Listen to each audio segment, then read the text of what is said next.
Hello everybody, welcome back to another LEGO Star Wars, LEGO Star Wars LEGO set review. Today we're reviewing set number 75267, the Mandalorian Battle Pack. It's got 4 minifigures, 2 builds, came in the year 2020, and has 87 pieces. Let's dive right in. First of all, we have this little tiny brick cover-up build of rock. You take a minifigure, place them behind this cover, take off their blaster, and you can place it right here, so it's going to be used as a cannon.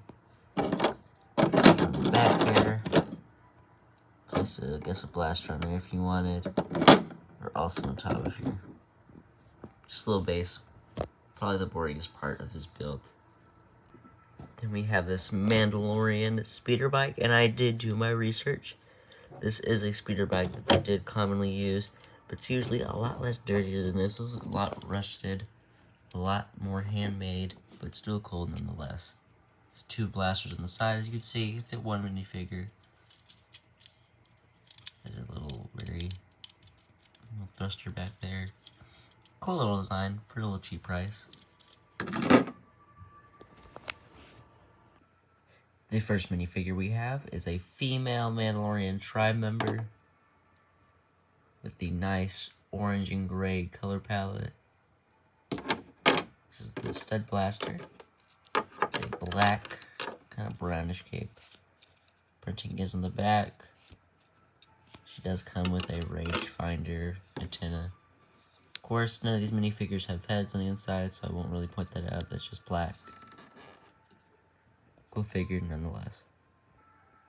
We then have the next female tribe warrior with the green and blue color palette.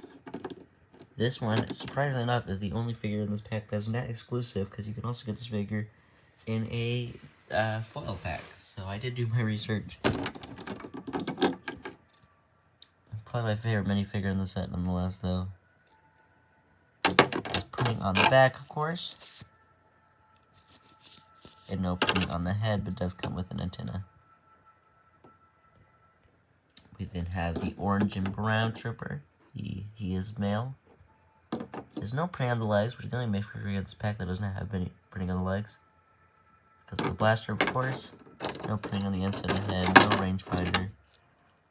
But does have printing on the back. I actually think all of these guys are printing on the back.